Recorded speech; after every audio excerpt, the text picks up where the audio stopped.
আসসালামু আলাইকুম, আমি Anwar Hossain. I the founder and CEO of Doc time.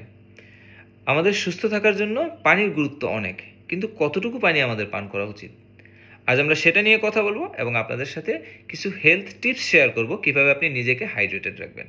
প্রথমত আমরা জানি যে প্রতিদিন আমাদের 8 গ্লাস পানি পান করা উচিত। সেটা কি সত্য? প্রত্যেকটা মানুষের পানির চাহিদা ডিফারেন্ট হতে পারে। ডিপেন্ড করে আপনার ওজন কত, আপনি কী ধরনের কাজ করছেন এবং আপনি এক্সারসাইজ করছেন কিনা, অথবা বাইরের ওয়েদারটা কেমন। অলওয়েজ নিজে যখনই তৃষ্ণার্ত হবেন তখনই আপনার পানি পান করা উচিত। আরেকটা জিনিস খেয়াল রাখতে হবে যে প্রস্রাবের কালার কেমন হয়।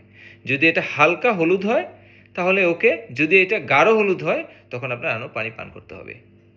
আর নিজেকে হাইড্রেশনে রাখার জন্য কিছু টিপস আমি শেয়ার করছি। প্রথমত হচ্ছে, দিনটা শুরু করবেন 1 গ্লাস পানি পান করে। এতে আপনার মেটাবলিজমটা ভালো কাজ করা শুরু করবে।